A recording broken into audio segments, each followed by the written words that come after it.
I might name my firstborn son Clive. Alex Dron says, while you partied with your icon friends, Clive studied the blade. Yeah, he did. Clive likes to fight, and he is very good at fighting. Every time I see him fight, I'll be like, you are very sexy with the blade. I'm just the voice, but yeah, you're very good. August, the voice acting reminds me of FF12, which is awesome. I think so too. There's that classical sense, isn't there? There's this real sense of epicness, and I thank you, August, because Final Fantasy XII, I think, has some of the most amazing voice acting in Final Fantasy, but also just in general. Is it Heiyu Nguyen? Crystal, check. Spiky hair, check. Pretty boys, check. Chocobos, check. Big ass monsters, check. F***ing royal issues, check. That's impossible, check. Yeah, correct. You've got all those, but unfortunately, that's all there is in the game. It's just those few things. There's nothing else. It's a very shallow game. Mark Horgan says, are we really having a Final Fantasy character called Clive? Yes, you are. Deal with it. As Michael Jordan's mother once said, a shoe is just a shoe until my son steps in it. And I'm going to tell you, a Clive is just a Clive until Clive steps in it. British voice actors, count me in. If it wasn't British voice actors, I wouldn't be here. So I thank you, Square Enix, for making this British voice actor so I get to live out my dream of playing a Final Fantasy protagonist. So thank you. Finchy from The Office will be an invaluable companion on this journey with his limit break. Frey Bentos, he hurls the shoes of the other party members at the enemy, inflicting massive damage. I didn't realize you've already played the game. That is exactly what happens. But thank God, with the power of the PlayStation 5, those Frey Bentos are in the highest fidelity possible, and at 60 frames. The name is rather normal, actually, TBH. Yeah, it is. It is rather normal. Clive is what he does with the name. Guys, you honestly, when you play it, you'll realize, oh yeah, I want to be a Clive too. MFS name is Clive. LMAO. I love how much people are dining out and how normal Clive is as a name, but I've massively normalized it and I love it. I love his name. I might name my firstborn son Clive. Can't wait to see how a Moogle will look in the series. It doesn't look like this, but actually you can see it already on the gameplay. This is from Final Fantasy XIV, but this is something that a fan called Taylor gave me, and it was the first ever gift I got given, so I just want to say thank you, Taylor, for giving it to me. I keep Mog safe. When they told me that Moogles were going to be in this game, I got very, very, very excited. The Moogle in this game is called Nectar, which I just thought was an excellent name. So yeah, love Moogles. You had me at Clive's dog. Torgal is best boy.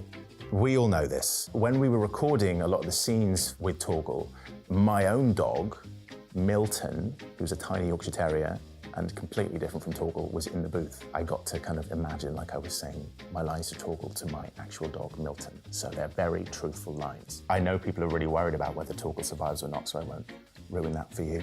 Clive is giving me all the Squall energy. That's great, because Squall was my first ever protagonist that I played with. He's got a bit of that brooding, hasn't he? He's got a bit of that don't talk to me. But I do think though, I love Clive, but Squall is the best looking guy here. Can we finally date Shiva now? Gosh, I can't possibly say that you're gonna have to play the game. Every character is a pretty boy, even Hodor. You and I agree on this. I would sometimes just see the characters in real life and everyone is just so unbelievably beautiful. You've got fictional boyfriends and girlfriends for life in this, but also they're very deep characters, so bear that in mind as well. Can't wait for the moment when Clive from Final Fantasy says, "It's icon time." I don't think he does say that in the game, but I can say that for you now. It's icon time. How are you going to create this incredible, out there and fantastical world and then call your protagonist Clive? Guys, we just did it. I love the theme here is that everyone doesn't like the name Clive, but I just say, bear with me. I promise you, I will make you love the name Clive. Might as well just called him Keith. Yeah, it's a shame actually that you can't rename him, because I imagine a lot of people would have been like Norman and Keith, like old traditional names. Yeah, you can call him Keith if you want. Fun fact, in my audition, his code name's Clint Richmond. So make of that what you will. Rise, you crownless king. A reckoning is upon you. A war of the icons. That was a hard line. It was a hard line. I'd just been playing Elden Ring at the time. I saw a lot of people go, "Rise, Tarnished," which I thought was very funny. But yeah, I love that line, and the delivery of that line is so good. In fact, that entire Ambition trailer, fantastic performance. Thank you guys for your comments. I sensed a theme, and the theme was, what kind of name is Clive? Clive is an incredible character. I've loved playing him. I can't wait for you to play him and for you to name all of your children Clive. If you like that, why not check out the actress for Princess Zelda in Tears of the Kingdom responding to your IGN comments, or the actor who plays Leon Kennedy in the Resident Evil 4 remake.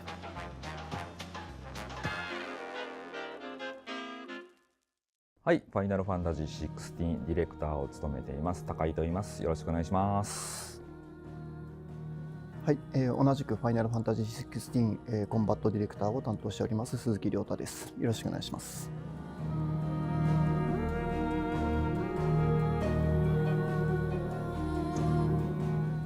新たにニューゲームプラスを選択していただけると、このように最初とは違って、新たに3つ目のモードが出現していると思うんですけど、これ、ファイナルファンタジーチャレンジというモードが新たに選択できるようになり、これはもう今まで1周目のデータを引き継いで、さらに難易度の高い新たな挑戦を、皆さんにしていただけるモードになっております。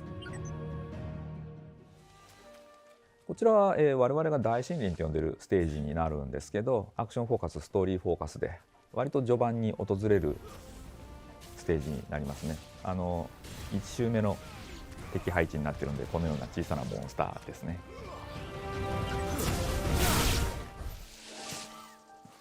ファイナルファンタジーチャレンジの大きい特徴では、セットされている敵のレベル帯が大きく違うっていうのと、あと1周目で登場しなかった敵が新たに2周目で登場しますので、1周目とは違ったバトル体験が楽しめるという内容になっています。大森林のこの特徴的なところでいうと、1周目このステージでいうとワイバーンが中ボスとして登場してはいたんですが、ファイナルファンタジーチャレンジだと、そのワイバーンの代わりに、キマイラが登場するっていうところで、そのキマイラとワイバーンではバトルの中でのその攻略の繊維だったりとか大きく違いますので、ステージ通しての、難度の起伏とかも大きく変わっているので、そういう意味でも新しい体験ができると思っています。キマイラの特徴としては、炎白であったりとか、物理攻撃だけじゃなく、蛇のところからの魔法であったりとか、氷属性、さまざまな属性での、魔法攻撃を放ちつつ、高火力な物理攻撃といった感じでの、物理と魔法を組み合わせた中型のモンスターとなります。ファイナルファンタジーチャレンジではこのような強敵が新たに登場することになるんですけど、この状態でのクライブっていうのは今まで、皆さんが培ってきた全てのアビリティを駆使して戦えるっていう状態になってますので、ある程度強力なモンスターでももう自分が思い描いてきたビルドの組み合わせでもうがっつり戦えるようになってます。1周目のアクションフォーカス、ストーリーフォーカスでは、このシーンではまだフェニックスしか、持っていないシーンになります。2周目のファイナルファンタジーチャレンジで、1周目で習得した召喚獣の力を最大限使って、新たにバトルが行えるという状態にあります。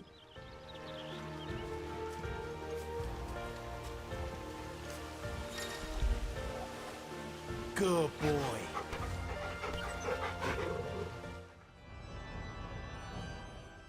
こちらは、とあるクリスタルのある神殿にクライブが訪れることになっている場所なんですけど、まず1周目でクライブを待ち構えている敵兵士たちですね。大きな斧を持った巨大な兵士がいますけど、これらと戦っている1周目のアクションフォーカスモードということになります。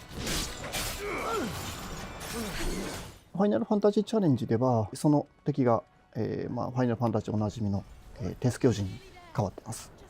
でテス巨人の戦闘難易度、敵の強さっていうのも大きい斧を持った兵士に比べて、全然強いので、歯応えのあるバトルがここで新たに楽しめるようになっています。鉄巨人っていうモンスターなんですけど、これは自分としては FF を代表するモンスターの一つかなと思っているんですけど、もう遡れば FF2 あたりから出ているモンスターなので、ドット絵の鉄巨人っていうのが存在しますね。で、その上でこれ天野さんのデザインっていう元デザインっていうものが存在しますんで、16でも出すにふさわしいシリーズを代表するモンスターかなと思ってチョイスしております。今回のこの16の中では、ある種魔法の力を原動力に動くというような設定で使わせていただいてます。この鉄巨人なんですが、魔法の力で動くっていう設定とともに、戦闘の中でも、主に魔法を使った、攻撃っていうのを行いつつも、この巨大な体を生かした物理攻撃、巨大な剣を生かした、剣撃アクション等で、近接と遠隔の両方で、戦うことができる、大型ボス、機動力が高いっていうところが、大きな特徴となっています。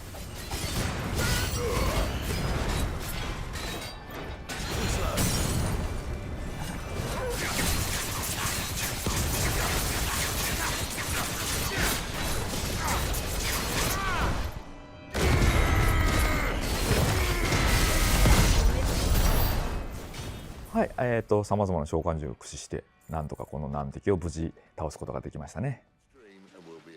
各ステージこのようなサプライズ FF ファイナルファンタジーチャレンジでは随時用意してますんで、皆さんも楽しみにこのバトルをチャレンジしていただければと思います。ご期待ください。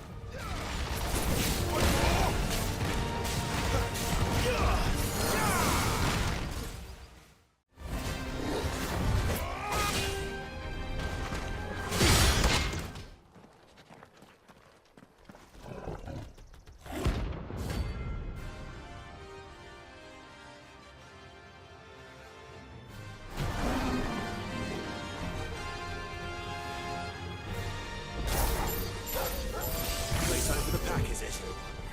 Let me introduce you to mine.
This one has a little more life left in it.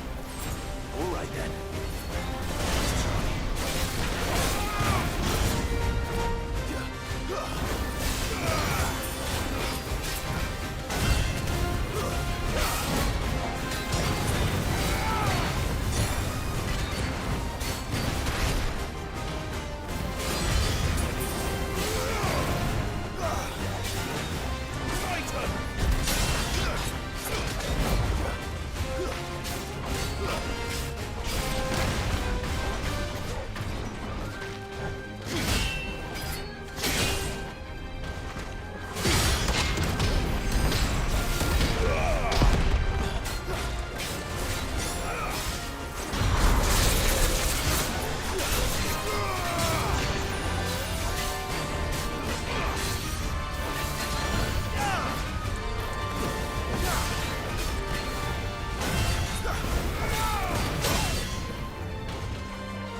Welcome back to IGN Summer of Gaming. My name is Nicholas Limon, and I think that the legacy of the crystals has shaped our history for long enough.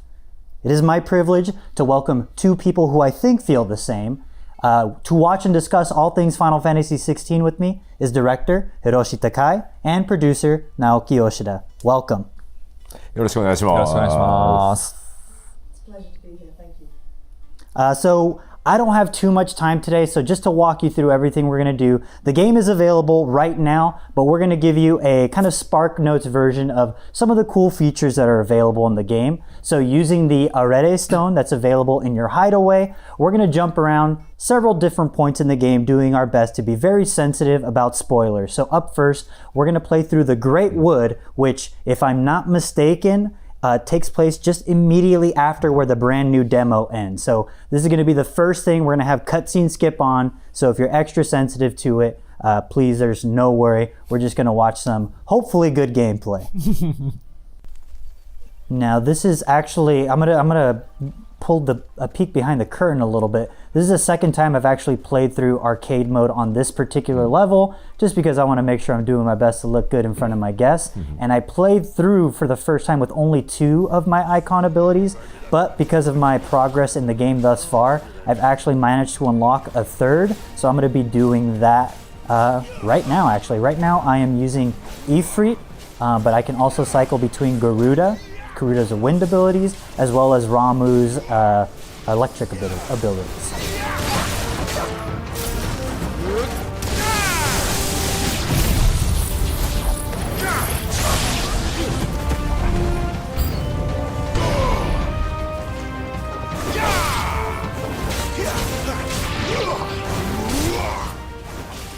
So I gotta note, the game is kind of marketing itself as the legacy of our crystals has shaped our history for long enough. That feels very evocative of like bringing Final Fantasy back to its roots. So how does Final Fantasy XVI bring the series back to its roots?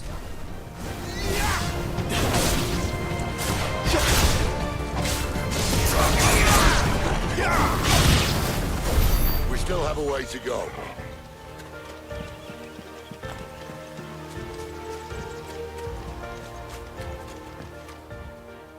今回16を開発スタートするにあたって、僕はプロデューサー、高井さんがディレクターっていう形で、前広が脚本をやるって、3人でスタートさせたんですけど、その時に僕から召喚獣とクリスタルはもう絶対に物語の中心に添えてくれと、それをすることによってちゃんとファイナルファンタジーというものを感じられるようになるから、あえてそこをその2つを中心にしてほしいっていうオーダーをしたところから始まってます。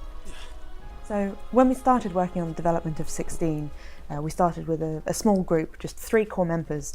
Myself as producer, Takai-san as director, and Maihiro-san was working on the script. And when we had this sort of small group came together and we were thinking about what to do for Final Fantasy XVI, I asked them to put the summons and the crystals right at the very core of everything, because if we had those core elements, that would ensure it would be a Final Fantasy. So it was very intentional that we really focused in on these.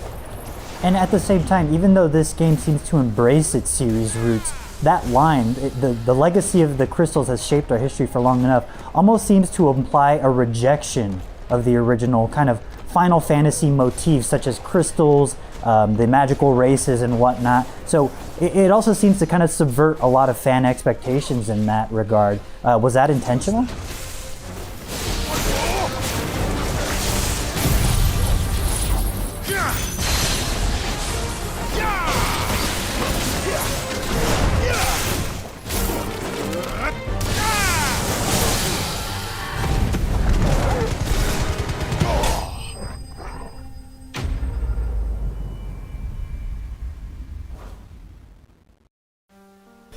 いやー、そうね、ちょっと天の弱なんですよね、僕ら。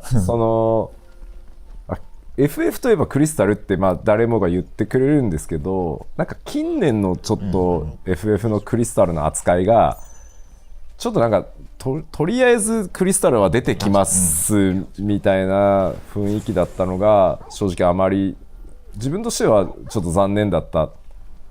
ただクリスタルを巡る物語っていうのはこれまでの過去作、特にファミコンスーパーファミコンの時代すごく徹底して描かれているので、中心には添えるリスペクトはするけど、今回はそのクリスタルを巡る物語が単に加護を与えられてるっていうだけのものではないっていうのをこう表現したかった。でこれは実は召喚獣も同じで、サモナその召喚者がいて魔法のように呼ばれたらすごい演出が入ってすごいダメージが出てっていう、そういうものではなく、あくまで世界とか物語の中心にある存在であるっていう風に、だから同じエレメントなんだけど、そのアプローチとかリスペクトの仕方を全く変えるっていうのが今回テーマでした。So yeah, that's right. I mean, it's just who we are. We can't necessarily, play these things straight, perhaps. Obviously, crystals are a really core element to Final Fantasy that everyone would say, Final Fantasy, that's crystals. But looking at the way that crystals have been incorporated into some recent Final Fantasies, sometimes it just seems like they're, hey, here's a crystal, it's Final Fantasy, there you go. Which I always felt was, a bit of a shame.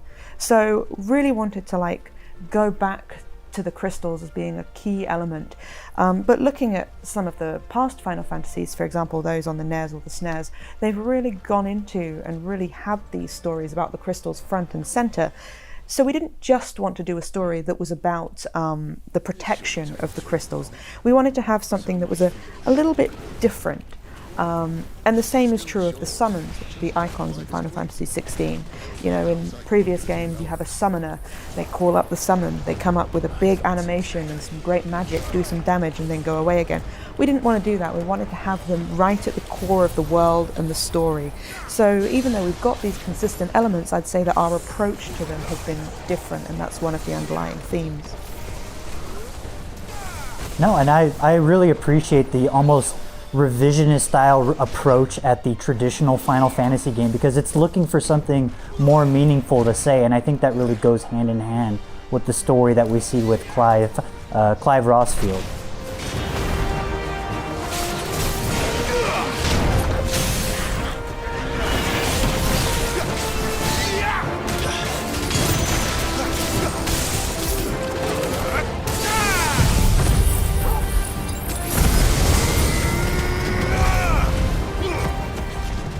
大きく今までの FF を脱却して変えていこう、そして主人公像も新たなっていうところをあまり実は意識して作ってはいないんですよね、正直なところ。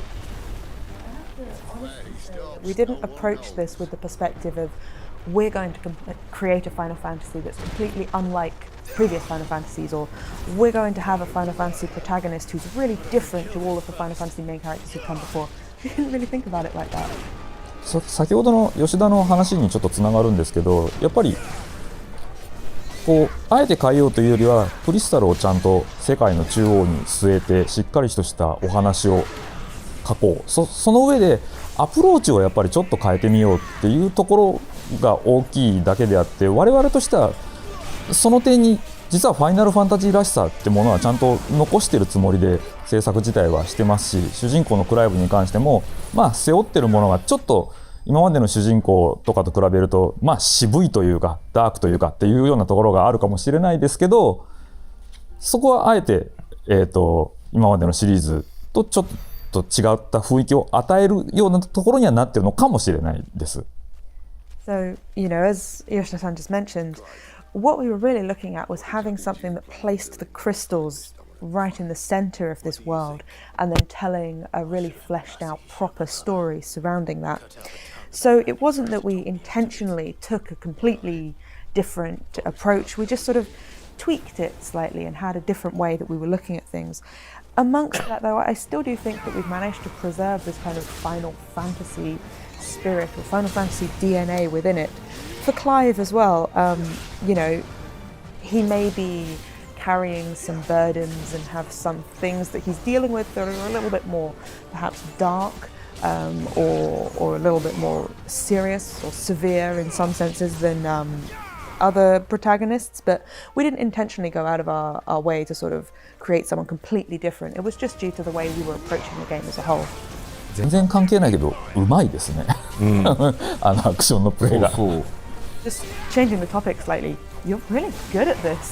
Oh, well, thank you very much. I've had a lot of time to practice. いやなんかこれね、意外にその思われるのかもしれないんですけど、僕らファイナルファンタジーシリーズ意外とあんまりなんかこうでなくてはならないとか、前作がこうだったからこうしてやれとか、あまり実は考えてないですよ、毎作。This might come as a bit of a surprise, but we don't really sit here as developers and think this is what Final Fantasy has to be. It was like this in the previous games, so we have to do it like that. We just don't really think about that kind of thing as much. 例えばその16に関してもこの現代の中で本当多くのエンターテインメント作品があって、スクリプトの素晴らしい作品っていうのはゲームに限らずたくさんある。しかもこれだけのグラフィックスクオリティで物語を作らなきゃいけないっていう風になった時に、やっぱりこう多数のキャラクターをものすごいボリュームで描き切るっていうのは結構不可能に近いと思っていて、だからこそ今回はクライブ、主人公のクライブ・ローズフィールドっていう男の、人生そのものっていうのにフォーカスを当てて描き切る。それによって物語を深く体験してもらって、かつそのクオリティとしてもね、満足のいくところをそのしっかり描くっていうことにしたからこそのこういう形になってるので、なんかそこにね過去作とかは実はあんまり考えてはいないんです。For 16 as well, that's completely the case. These days, there's so much entertainment out there at people's fingertips that have fantastic stories, a great script, not just games, all kinds of things. And then, you know, we have to create something that really lives up to this kind of graphical quality. And so when you start thinking about the quality that's required on all these different fronts, and then you start thinking about, well, we need to have loads of different characters in the cast, we need to have a real great volume of content to be able to depict all of those stories in a lot of detail, it's nearly an impossible task when you get down to it. So what we've done instead is we've really focused in on our protagonist of Clive Rosfield, on his life. And by focusing in on that and really sort of getting that story across, we've been able to create something with a lot of depth that I really hope people will enjoy and find compelling. And I think as well it means that we've been able to deliver something of this quality because we've decided to focus in on it and approach it that way. And that's why we've decided to, you know, approach it in this way, because we wanted to make sure that it would be something that people would enjoy. So from that perspective, we didn't really consider, you know, previous Final Fantasy installments that much when coming up with everything.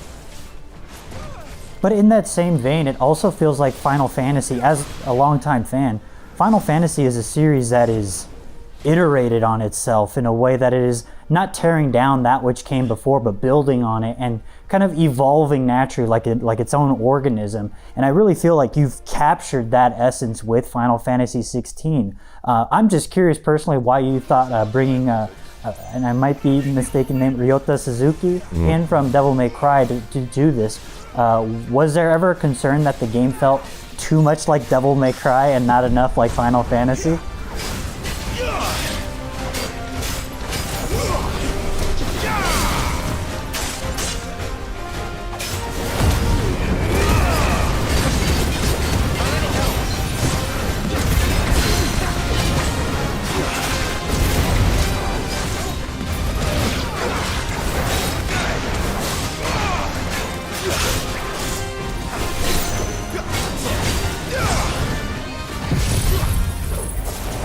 いや、正直言うとほとんどないですね。今こう今こうプレイしていただいて、こう我々実は作ってる時にそこまでデビルメイクライっぽいって思っていなくて、正直なところこうプレイした皆さんが似てるかもねって言われて、そっかって思ってるぐらいなんですよね。I have to say that no, we didn't really feel like that. You know, people are playing the game now, they've got it in their hands, and we're hearing lots of this kind of feedback, but when we were developing it, we didn't really think oh, this feels a bit like Devil May Cry. So we didn't have those questions. It's, you know, only now we've sort of seen that feedback of people saying, oh, it kind of feels similar to Devil May Cry. We're like, oh, does it? Oh, sure. ただクライブ戦ってる時にかっこよく見えてほしいとか、こう何かこうフィニッシュが決まった瞬間にやはりそこもこうクライブが決まるみたいなところは意識しては作っていて、そういうところを注力すればするほど、デビルメイクライっていうゲームもすごいアクションとしてかっこいいゲームなので、そういう点では似通ってくるのかもしれないし、あと言ってもこう鈴木亮太っていう人間が手を入れているので、そこは彼の癖とか彼の哲学とかそういうものが出てきて、デビルメイクライと今回の FF16 のクライブの中にこう通じるものが溢れ出てしまっているってことは十分あると思います。So, you know, at the end of the day as well, we do want Clive to look cool when he's fighting. You know, when he gets out of a sticky situation, we want him to finish off with a cool move and just do something that looks great. And that was obviously something that we were very intentional about in our approach. I think the same can be said of Devil May Cry as well. That's an action game that really looks cool. So perhaps, you know, there is that similarity there, because the more you focus on making something look cool, perhaps the more similar path you're going to go down. And obviously, of course, as you mentioned, we brought in Ryota Suzuki, so he will have his own style, his own quirks and his own design philosophy. So due to that as well, I do think that there will be some sort of similarities between Devil May Cry and Clive in Final Fantasy XVI that do sort of leak through, shall we say. なんかやりすぎたって感じたところも実はなくて、これはやっぱりディレクターの高井さんから亮太くんに対して、もう絶対に今作召喚獣が中心にあるから、その召喚獣っていうものをしっかり感じられる、それを生かしたコンバットを作ってほしいっていうオーダーをしたものに対して亮太くんがやっぱり忠実にそれに応えよう。でやっぱりデビルメイクライのファンじゃなくてファイナルファンタジーのファンに受け入れてもらうためのリアルタイムアクションとしてのバトルを作ったっていうふうに本人も言ってたので、そこのこだわりがやっぱりこうなんだろう、無茶をというか無謀を多分自分でしなかったんだと思いますよ。だから僕らからやりすぎだからもうこれやめてくれみたいなのは一回もなかったです。But, you know, we never ever felt like, hang on, you've taken things a bit too far. And that's, I think, partly because Takai-san, as director, said to Ryota-san, he said, look, the summons, the icons are right at the core of this experience, so please make use of them, use them to their full capability when, you know, when designing the combat system. And he really took that on board, like absolutely faithfully in you know, full sincereness. And as well, Ryota-san, he designed the combat system for fans of Final Fantasy, not for Devil May Cry fans. And that was something that he took really seriously. So he never sort of went too far and thought, I'm going to throw everything in here, I'm going to do some really crazy stuff. He always kept the experience for the Final Fantasy fans at the front and center. Well, as somebody who's had a lot of time with the game, I can say that I think Ryota-san and your entire combat team absolutely nailed it in terms of game feel, and also utilizing those icons as, for lack of a better way of putting it, Clive's weapon set. And it just feels like such a natural evolution of a action combat system. And also, he looks really cool doing it the entire time. If you could take a look at my display here, this is the end. This is kind of like the end card for the arcade mode. When you're actually going through the normal game, you're not ranked in this same way. The game allows you to take any progress that you've made in the game and revisit various combat scenarios, because as I mentioned earlier, you're gonna want to do that because it's fun and you're only gonna get more toys to play with. So I fortunately managed to not make an absolute fool of myself. I think I managed to pull off an S rank. So right now what we're gonna do is we're actually going to play through the Garuda boss fight where Clive managed to find a special power within himself to fight back against a gargantuan enemy, an icon known as Garuda, my Final Fantasy mainstay. This is the part of the game that really clinched it for me to showcase, like, we're in it, baby. This is incredible. This is exactly what we want from Final Fantasy. I've read numerous interviews that you've given, Yoshida-san, where you talked about what makes Final Fantasy above all Final Fantasy is that it has the best story, it has the best graphics, and it has the best music. And I think that this battle really exemplifies that from beginning to end. And it is the thing that tells everybody, strap in, we're in for a good ride. Where is he? Where is the dominant? But speaking of all the various summons and icons, so Final Fantasy XVI is a game built around summons. That is integral to its story as much as the Great Mother Crystals are. So with all the various icons that are in the game, how did you choose what to include and what not to include? There's so many cool summons throughout the history of Final Fantasy. So was it difficult to limit yourself? Not this time.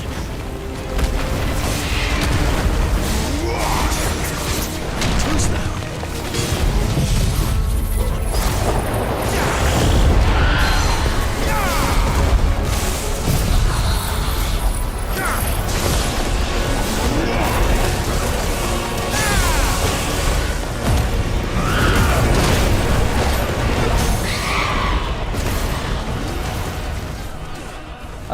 まず召喚獣、今回のゲームの中で使われている召喚獣の選定なんですけど、基本的には、ゲームのシナリオ、脚本を担当した前広のストーリーからこう当然ゲーム内に使われるものは決まっているので、彼がまず選んだということにはなるんですけど、そんな中でも、もう召喚獣は FF3 からかな、初めて出てきたのは。そこからこう、シリーズ通してこう召喚獣はいろいろ出ているんですけど、その中でも、特に初期の FF の頃から、代表的というか、基本的にはもう皆さんが FF ファンであればもうみんなが想像する召喚獣っていうものをまず頭から順番にこうピックアップして選んでます。First and foremost, the icons that we selected for Final Fantasy XVI mostly came from the scenario story that Maikiro-san wrote. He essentially, picked out the ones that were essential as part of that narrative process. But summons first appeared in the Final Fantasy series in Final Fantasy III, and from there on they've been, popping up in lots of different installments, and new ones have been being added, etc. But we wanted to go back to, really using summons that were representative of Final Fantasy, that have been in the series ever since those early installments, and hopefully ones that are very easily recognizable by fans of Final Fantasy. We started with those ones and sort of went through in that kind of order. 俺もちょっとあって、召喚獣ってこう必ずイフリートが最初に出てきて、こう次は何でっていうなんとなく登場の順番というのが毎作決まっていて、仮にシリーズどれか遊んだことがあって、でも途中で例えばやめちゃったっていう人でも少なくとも多分イフリートは知ってるよねとか、ラムーはわかるよねとか、とにかく今高井が言ったようにどのシリーズを遊んだ人でも聞いたことあるこの召喚獣とか見たことあるこの召喚獣っていうのをちゃんと出すことにしましょう。なんか無理にオリジナルとかを作るんじゃなくてそうしましょう。で近年イフリートがねあまりにもなんか弱くてあっという間に使われなくなるかわいそうな召喚獣で、デザインもめっちゃかっこいいはずなのに、なのでもうあえて主人公だろここはみたいなね。For the summons as well, I mean, generally speaking, throughout different Final Fantasy games, there's like an order that they tend to appear in. Like Ifrit comes out first, and then you fight him and move on to other ones, etc. So there's kind of this pattern that some people are familiar with.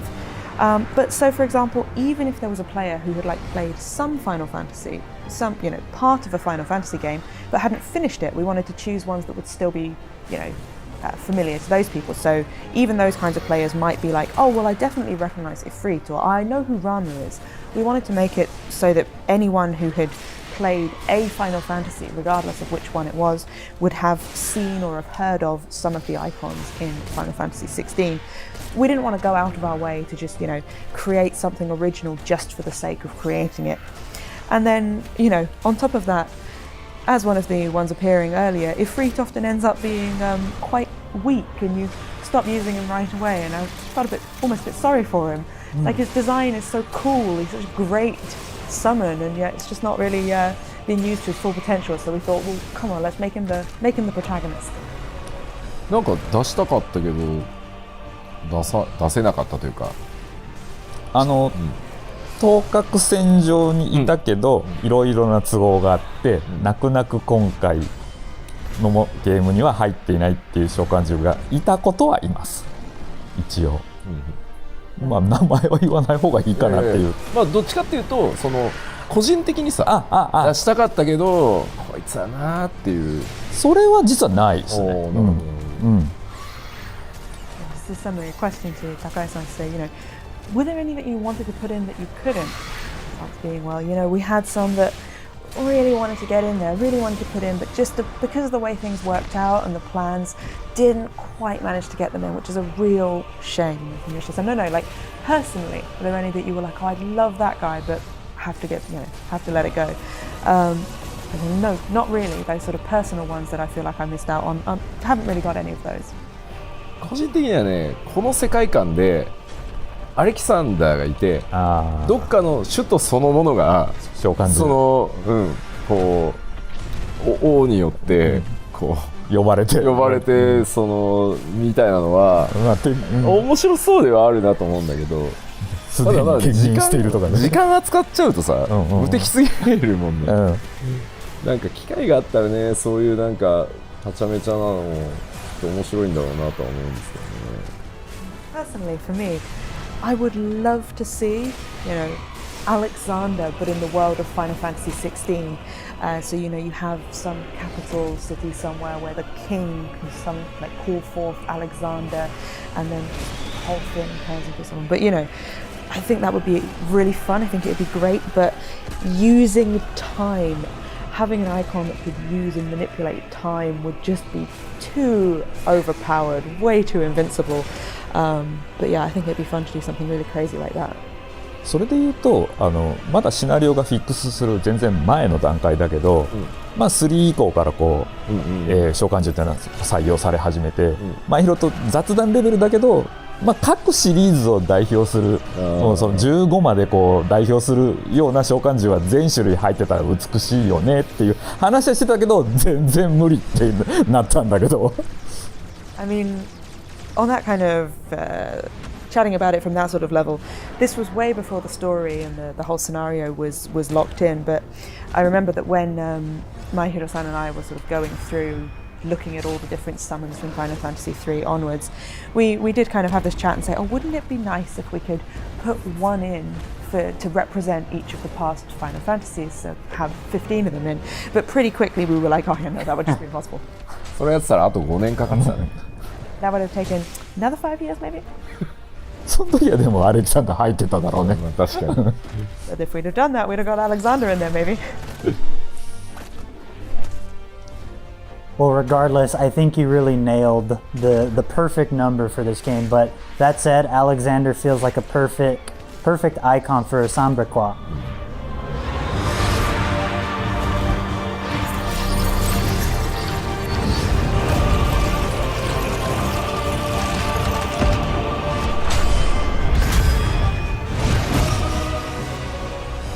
Yeah, 雰囲気的にはそうなんですよね。面白いと思うんだよな。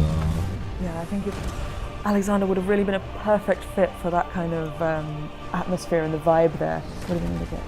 そう、ザンブレクはね、まさにイメージ通りだったり。And Sambrek was really, what I would have been thinking of. Good call. And now we're in the middle of the icon fight here, and as you could say, this was the thing that first drew me to Final Fantasy XVI as the first biggest differentiator from the rest of the series as kaiju battles.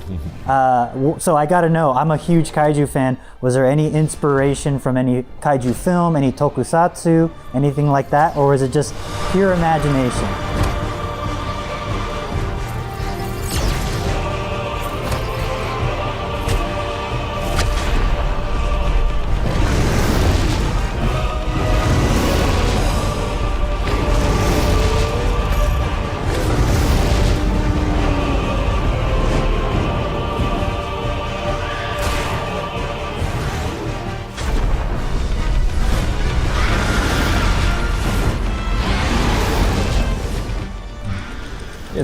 I mean, this is definitely inspired by it.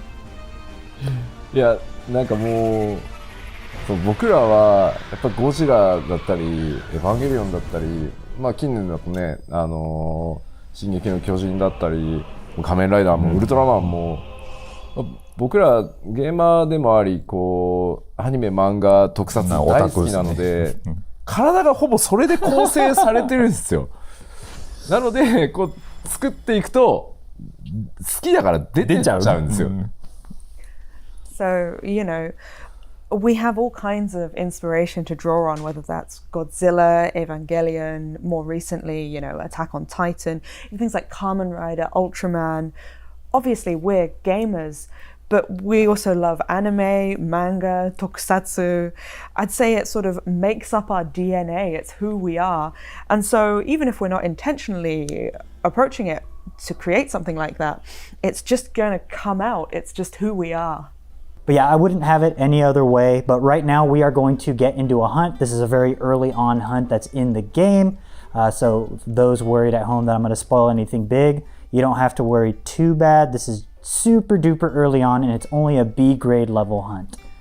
Alrighty, so here he is. Everyone wanted to know, are there Moogles in the game? And yes, confirmed, there's a Moogle and his name is Nectar and I love him. But this is his hunt board. And as you can see, these are the hunts I've managed to do so far.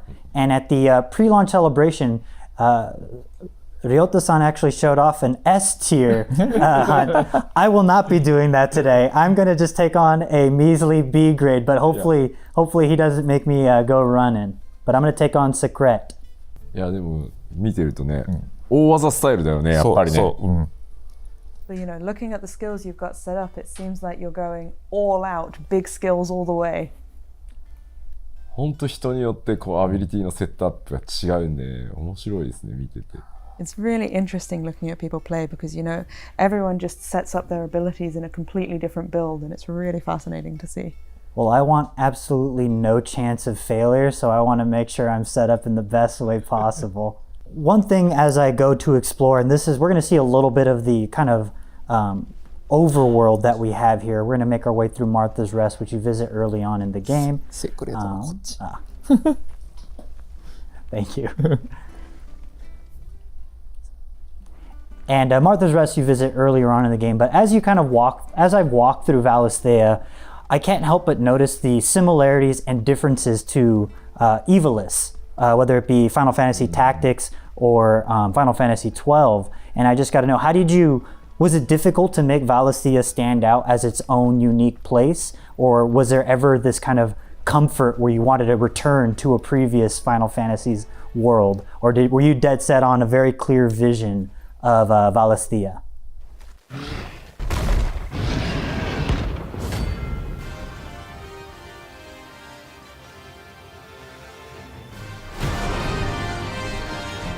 いや独立した世界で描いてるんですけど、これもまたですねアートディレクターの皆川さんがそもそもずっと長らくね松野さんと一緒にこうイバリスの世界をね作った人だから一人でもあるし、前広もね松野さんの一番弟子だしねそう考えると、これもまたね好きなんですよやっぱこの手の世界観が、だから似ちゃう出ちゃうみたいな。I mean, again, we've created a unique world here. That's what we're going for. But the art director, Minagawa-san, he's worked with Matsuno-san on games in the Ivalice world for a very, very long time. And Maihiro-san as well. He is, I would say, the greatest apprentice, perhaps, of Matsuno-san as well. So it's just the people making it, and at the end of the day as well, that's what we love. We love that kind of world and that kind of style. So even if it's not intentional, it's just going to come out. I think that feel is going to find its way into our work. なのでまず最初にイバリスの世界いいよね、ああいうの目指そうかみたいな形でスタートしてるわけではやっぱりなくて、僕たちは僕たちで今回バリスゼアっていう世界をゼロから新しく作ろうねっていうところから開発は当然スタートしてます。ただやっぱり深く関わったスタッフ、各シリーズに関わったスタッフがいるので、そういう人たちやっぱ自分の DNA がどんどん仕事に出てきて、どこかしら醸し出す雰囲気っていうものがプレイしている皆さんに伝わってしまうと思うんですけど、そこでイバリースみたいなのを感じてしまうとしたら、きっと開発者の DNA をもう感じてもらってるんだと思います。We didn't set out in development to say Ivalice is great, let's make a game that feels like Ivalice. It's not what we did at all. We said let's create Valisphere, this wonderful world from scratch, from zero. But having said that, a lot of the key and core development team, they've all worked on past Final Fantasy games, and that becomes part of their DNA. They bring their own touch and style to everything that they work on, and that sort of creates the atmosphere of the game. So if players, feel that this is similar to Ivalice, then they're probably feeling the unique touch and taste of the development team. Oh my gosh. I'm gonna get dragged online. This is not gonna be good, but hopefully I can redeem myself with the short time we have left. But nope, that makes 100% sense. One of the things that also stood out to me as I made my way through the story is, and it's very few Final Fantasy games that actually tackle this sort of material, but it is the overt kind of political intrigue that is present throughout the game. And it's also the kind of the push and pull pressure of theology within the politics of the world. So was that something you actively set out to do with Mahiro-san, or is that just something that, because you are dealing with adult themes, you are dealing with political power and pressure, that's just a natural tie-in to Final Fantasy, the religious side of aspect of the crystals?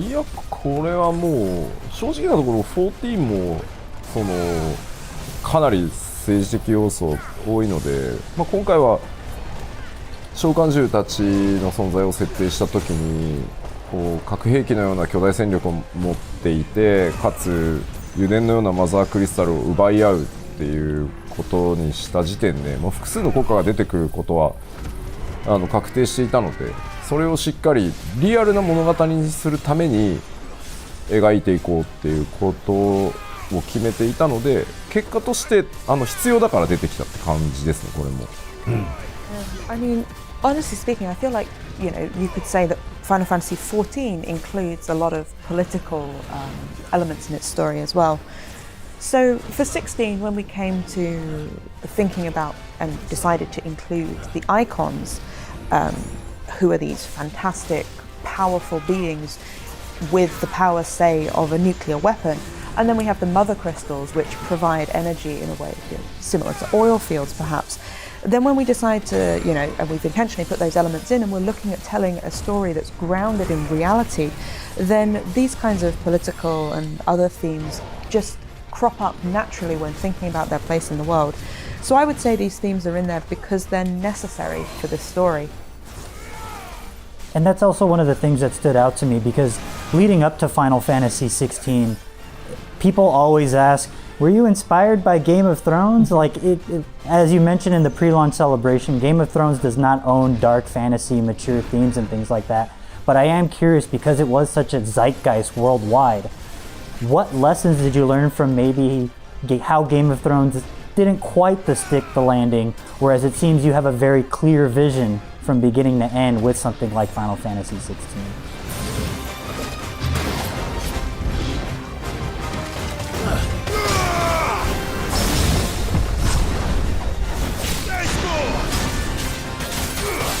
That's better.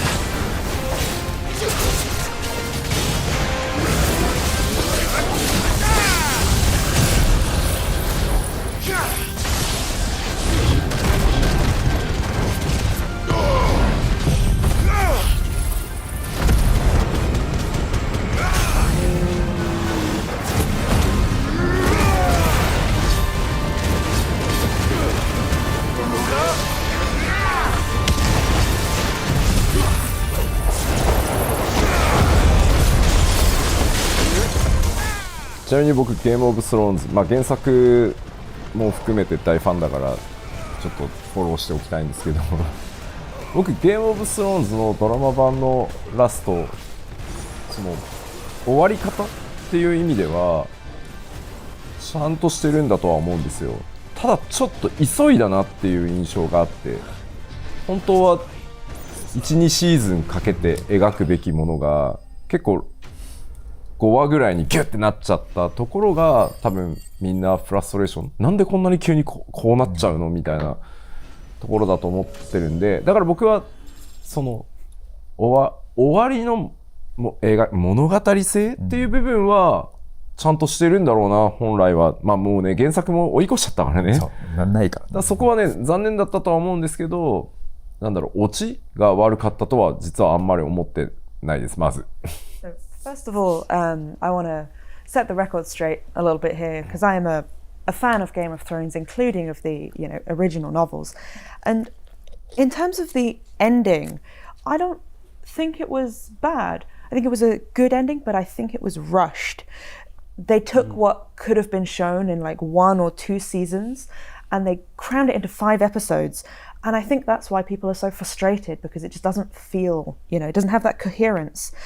In terms of the story and the sort of narrative itself, I don't think it's bad.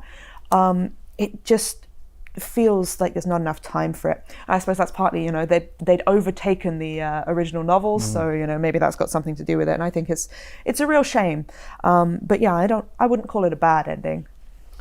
でこれは実はその前作であるファイナルファンタジー15にも、同じようなことが言えるのかなと思っていて、本当にたくさんの人に楽しんでもらえたし、今でも世界、ゲームが大好きだって言ってくださる人たちもたくさんいるんですけど、ストーリーに関しては最後急にいきなり終わってしまったっていう感じがすごく言われていたので、僕らも事実フィードバックとして。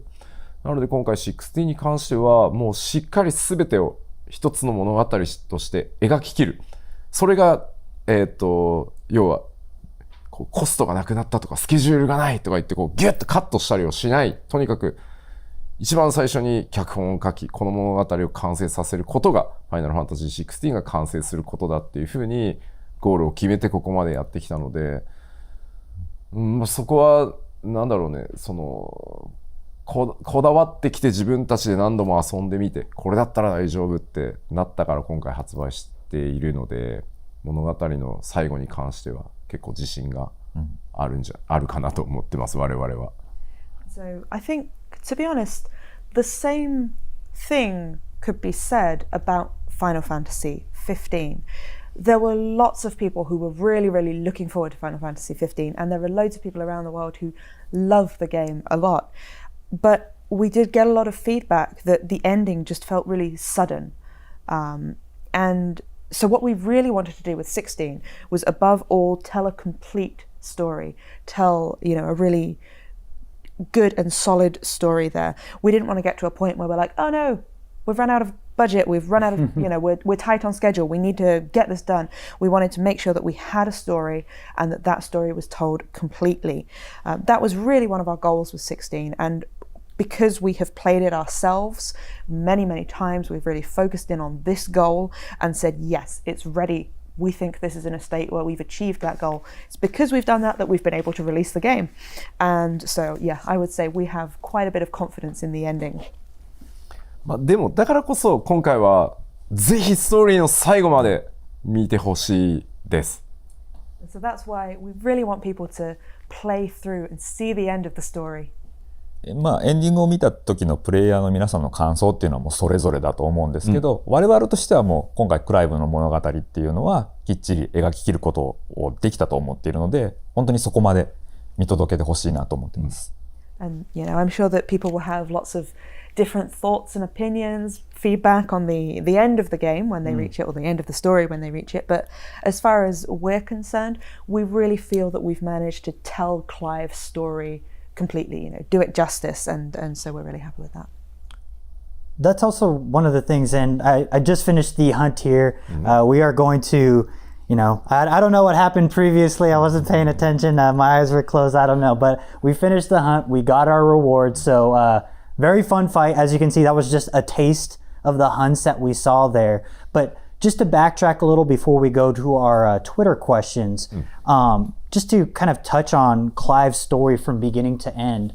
I mean, I think previously in other Final Fantasies, we've seen our protagonists through various stages of our life. And I know that Maihiro-san was inspired by Dragon Quest V with the saga of the main characters, the story being told over the course of a character's life from childhood to adulthood to an old man and eventually his children taking over. Now, is that something that rang true to you from Maihiro-san, or do you just let him have fun because he's the creative director?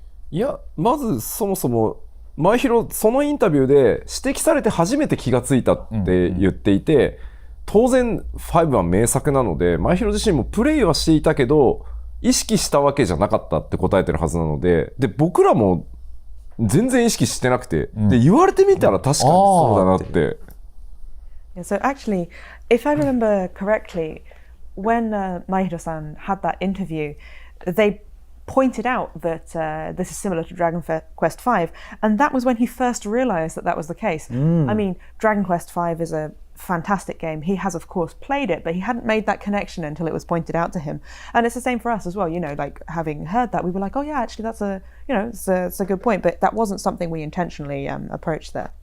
これもう記憶が結構曖昧なんですけど、どんな物語にしていくかっていうことを話し合っているときに、ちょっと今回はジブナイルっぽさは落として、できるだけこう最終的にはまあ30代中盤からやや後半ぐらいの主人公の物語にしていきたいよねっていう話を、まあやっぱり僕ら自身が楽しめるというか主人公になっていけるような物語にしたかった。でもそういうキャラクターに没入感を持ってもらうためにはその主人公の少年時代だ、その青年時代みたいなのを知ってた方が感情移入できるはずだから3つの時代の物語にした方がいいんじゃないっていうのは結構最初にですね、コンセプトとして打ち合わせしてる時に決まってるはず。So I'm not quite sure, I don't remember this too clearly, but I seem to remember that when we were talking about what kind of story we wanted to have for 16, we decided very early that we wanted to, make sure it didn't feel juvenile or quite young perhaps. So we said, wouldn't it be good if we had a protagonist from his mid to late 30s? We would like it to be a game that we can enjoy as well and a character we can relate to. But to get that immersion with a character, wouldn't it be best to say show his youth, his teens, his 20s? So I think that from quite an early concept stage we had this discussion and we decided, well, why don't we depict this protagonist's life throughout 3 different stages of their life? そのもっと前の段階だと、そもそもそれこそゲームオブスローンズじゃないけど複数主人公の視点からもっと群像劇っぽいものみたいなものも一度検討はしてみたけど、それを作りきるのは無理だね、やっぱり一人の主人公に重点を置かないともうボリューム的に無理だろうみたいな話ももっと前にはあったぐらいですね。And even earlier than that, I remember that we did have discussions about a narrative that really had a sort of ensemble cast. Not quite Game of Thrones, but with lots of different protagonists or a group of them. But very quickly we sort of came to the realization, just in terms of the amount of content, that would be impossible. So it would be far better to sort of focus on really thoroughly telling the story of one protagonist. As someone who is now aged into his 30s, I truly appreciate the representation. But I think we are running out of time, so I just want to take one quick question from Twitter. This is from Twin H Gaming, who asks, what was the biggest challenge in making the game compared to your previous works? So, Takai-san, from Saga to now, what was that kind of a challenge that you faced with 16? Because I'm sure way back when you faced very different challenges. まずサガのようなものを作ってた時代と開発規模が雲泥の差なので、まずスタッフの量だけでも、倍じゃ効かないぐらい大きいので、もうちょっと比べられないぐらい差はありますね。First and foremost, I just want to say that the whole scale of development has changed so much from when I was working on things like Saga. Like, the amount of people involved in the project is more than double, I would definitely say. So it's just impossible to sort of compare on that kind of level. で、その話にもちょっとつながるんですけど、新しいことも当然FF ファイナルファンタジーシリーズとしてチャレンジしていかなければならないっていうものもあって、それこそ今回は召喚獣対召喚獣っていうものを複数作っていかなければならないとか、改めてアクションゲームっていうものにチャレンジするとか、そして PS5 って新しいハードでゲームを作っていかなければならないとかいうチャレンジをしなければいけない。で、そのチャレンジを達成するためには、ある程度大きな開発規模がないととてもできない。その中で開発規模が大きくなると、当然関わるスタッフが多くなって、そのスタッフたちと同じ目標に向かって意思疎通して開発を進めなければならないんだけれども、全員が同じちゃんと物事を理解して一歩一歩進めていくっていうところは、とても難しかったですね、やっぱり。So, one of the things that's really essential to Final Fantasy is always taking on something new and trying new challenges. So, for example, this time round we have the Icon versus Icon battles with lots of different sort of, approaches to that as well. We have the fact that we were taking on an action gameplay system, and then also that we were developing for new hardware, the PS5. And so this just requires a much larger development scale. And then that means that you have a lot more staff. You're all working on this as a much bigger team. And to get that whole team moving together as one towards the same goal is the ideal, obviously. But making sure that everyone is on the same page, that everyone has a really clear understanding of each step and moving through that at the same time is incredibly difficult. 昔はね、本当人数が少なかったので、容量も少ないゲームしか作れなかったから、一人で何役もやってたんですよね。コンバット作ったやつがテキスト書いてたし、だから何かあっても話し合えばすぐ割と決まったし、ここいまいちだからこう直そうぜみたいなのを2人であっという間にできたりしたんだけど、今これ直そうぜって言ったらなんか30日かかりますけど大混乱みたいな。I mean, back in the day, you made games with just a far smaller team, which, of course, meant you made games with smaller amounts of content, less volume. But, that meant that each individual team member would have a broader role. Someone might be working on the combat, but also working on the text, things like that. But what that meant is that you could fix things relatively quickly just by having a quick chat. So two of you would sit down and be like, oh, this isn't really that great. Should we change it? Yeah, let's change it. And then you could just work that out fairly quickly. Now, if you sit down and go like, I don't think this is great. Should we change it? And it's like, well, there's about 30 people we need to get involved in this discussion. And then it just, it's a completely different ball game. 何かを調整したり修正したりするために僕はみんなに頭を下げに行くという仕事でしたから。